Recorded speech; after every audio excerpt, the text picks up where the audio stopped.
What's going on there, everyone? Alright, couple interesting things happened over the weekend. I figured we might as well go through them.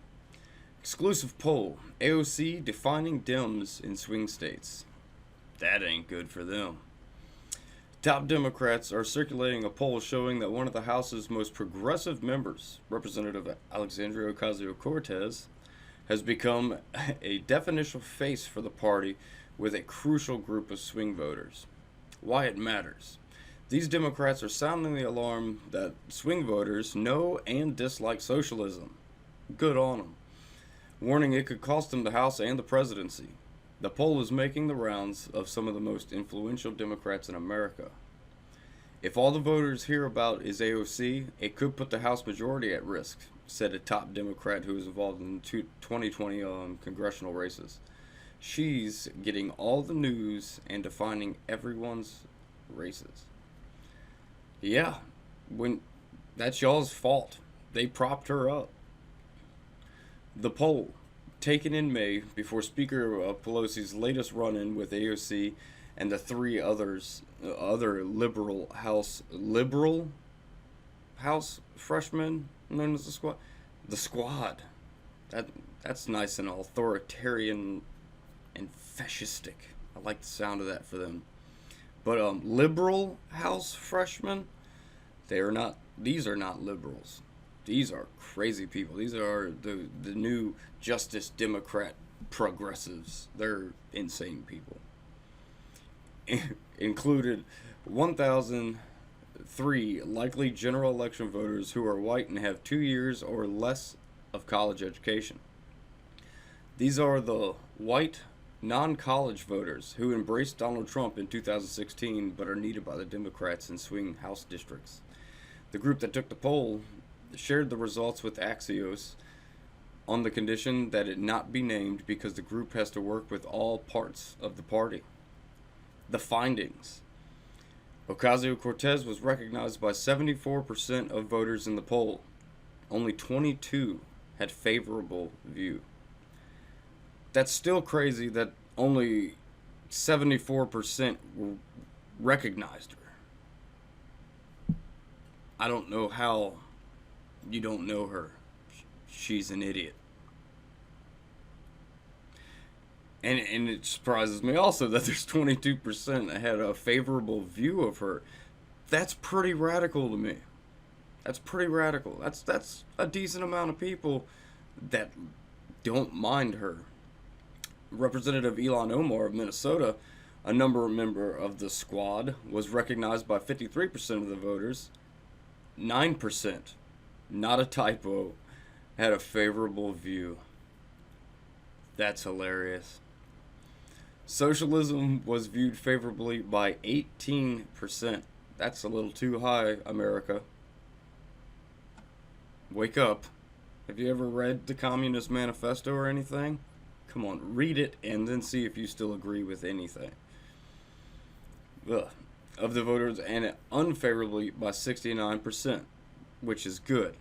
That's still good. The odds are good there. It makes me feel a little bit better. Capitalism was 56% favorable, 32% unfavorable. That's alarming. And socialism is toxic to these voters, said top Democrat. It's not as toxic as it should be, but at least it's showing that not all the Democrats around the country are completely insane. Makes me feel a little bit better inside. But yeah, as you could see, that's about enough of that. But as you could see, that is that's pretty clear that the Democrat voters do not like these new Justice Democrats and these extreme progressives. They just don't like it anymore. They're sick of it. People get tired, especially when it's just whininess and my feelings and stuff like this, and everything they say. If you fact check it, it's just all jacked up. It's like, come on, people. But in another article, this one is from the Washington Examiner. This one was back from June 17th. It's another poll that they did specifically about Alexandria Ocasio-Cortez and how she was viewed in her own backyard, in her own district. Now, this was a door-to-door survey. It was done by a wonderful PAC that's in the Democratic Party. Stop the AOC PAC. That's pretty bad when your own party has a PAC just against you. That should let you know that you're a radical and you probably should get with the program, not the other way around, AOC, even though I think you have all the power in the world. Kind of dictator-like some of your comments have been. But it found that she had a low 21% favorability rating. That's just 11% believe she has their best interest in mind, and that only 13% would vote to re-elect her. Now that makes me feel good, because this woman is all of the Justice Democrats are pretty much a threat to this country. They really are, and they should not be in government office. They're the same people that prop up all the left-wing extremist groups. They've propped up Antifa, which we're going to talk about that. This something that happened this weekend. And yeah, they're insane. They don't have America's best interest in mind. They don't have the people's best interest in mind. They're all extremely anti-American. All they do is talk about bad things that have happened. They don't ever acknowledge the greatness. And when they do, it's so convoluted with BS, and you can tell it's faked. You know, they don't actually love this country. All they want to do is change it to their weird socialistic view of what America should be. A globalistic socialist paradise is what they think they can do. But the American people aren't for that. Socialism is just a fancy word for enslavement to the government. Do remember that, people. That is being enslaved. Let's not do that. But yeah, the last poll that was conducted recently was 22% favorability rating, and this one's 21%. So you can see that these, if you put them together, you're looking at around 21%, 22%. So yeah, they're pretty. It seems accurate. Seems accurate. But the good thing is that people see this. The media has screwed up because they thought, oh, she's gonna be perfect to prop up. She's young, she's cute, she's this, that, blah, blah, blah. But they didn't take into effect that she's stupid. She says the dumbest things. She says the absolute stupidest things I've ever heard from a politician. And she's not a politician, she's an actor. But she's not real. Like I said, they put a freaking bartender in Congress. Brilliant. Brilliant. Someone who doesn't know nothing about nothing. She knows nothing about nothing. And she's making things dangerous with her rhetoric. Calling our detention centers concentration camps. This, that, and the other. These new progressives have really just, they've said things that have made people do bad things. And that's where I'm getting at with these progressive Democrats. These progressives. But another story that happened over the weekend was this. Armed man shot, killed after throwing incendiary devices at Washington ICE detention center. Now, I blame the far left progressives like the AOCs and the Ilhan Omars and the Rashida Tlaibs. I blame them for the escalation that we're seeing from far left terrorist group Antifa. Their constant rhetoric of America is bad, America is doing bad things, this, that, and the government, or this, that, and the other, the government's bad, blah, blah, blah. This is what we're going to see. This is what we're going to see. You had Vice News come out maybe 2 weeks ago, 3 weeks ago, and say the left needs to arm themselves. Against what, first off? Because there's not a bunch of right-wing crazy groups running around causing problems. It's ANTIFA and the like. It's not the right.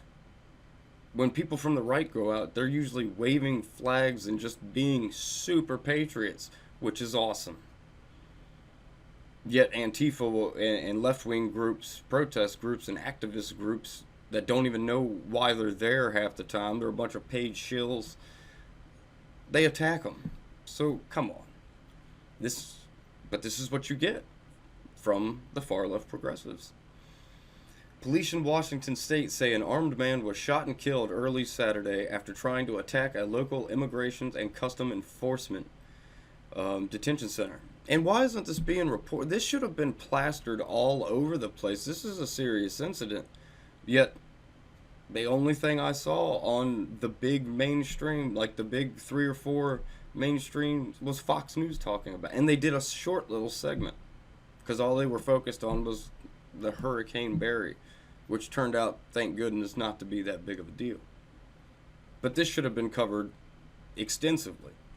The Seattle Times reported that an unidentified man, his information's out there if you want to find it, but I'm not going to put it out there, appeared outside of the Northwest Detention Center in Tacoma with a rifle and threw incendiary devices at both the facility and nearby propane tanks, at one point setting a vehicle on fire. Officers responded to the incident around 4 a.m. and called out to the man before shots were fired. It was not clear how many shots were fired or whether the man fired at police. Now, let's just stop there, and this is what they're creating. They're fear-mongering to their own base to make it seem like these places are really that bad. When you sit there and compare a detention center to a concentration camp, there are going to be a select few of people who, in their twisted brains, think, oh my God, they're just going to go with that. You know, they're not going to do any research to find out how they actually are, because everyone knows these people that go down there are being hyperbolic when they come back.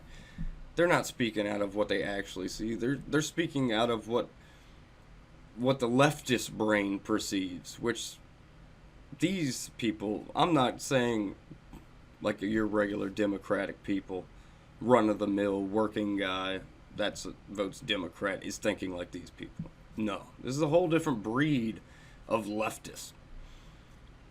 But yeah, they twist things in their head and make themselves go crazy. They really do. They're over-emotional, strange people that have been called on to arm themselves. And this is what you get. From all the research I've done about this guy, it seems he suffered from depression pretty bad. He was a member of some far-left gun club. And his wife and him, I think, were having some issues and some more things. Like, he obviously was suffering from depression. And then he's getting manipulated by these far-left organizations to commit violence. And look what happened. Not only did he put all those officers' lives in danger, he put the very illegal aliens that he is, for some reason, fighting for to just be allowed in here after breaking the law, coming here illegally. He put all their lives at risk too. He was throwing, I guess, Molotov cocktails. Yeah, that's dangerous. That could cause death. But that didn't seem to register. But yeah, so this is what you get. This is what you get. This is what you get. This is the escalation we've all been talking about. I still don't think it's going to lead to a full-on civil war like a lot of people on the right seem to think. I don't think that. But civil unrest, yes, there is going to be a massive outcry because we need to start taking this type of stuff seriously. You can see it's getting worse. and it's going to keep getting worse. I don't get it. I don't get why nothing's really being done proactively to stop Antifa. But yeah, so that's very interesting. Very interesting weekend. I don't really care too much about the Trump Pelosi thing. It is, well, the tweets. It is kind of a strategic thing that Trump does all the time. He pops up and says some crazy stuff. And he makes... This one was particularly nice. So we all know the story. Sorry, I know I'm jumping to a completely different story, but it's just something else that happened. We all know the story of the AOC Pelosi little thing where Pelosi said that certain people need to talk in-house and stop tweeting about everything. And then in a roundabout way, AOC was kind of, like I said, a roundabout way insinuating that Nancy Pelosi was being racist by targeting people of color. And then Trump came out, backed Nancy Pelosi, then said some wild stuff that we kind of always expect from Trump, which a lot of people hold the same feelings as he said, because these people they act so radical.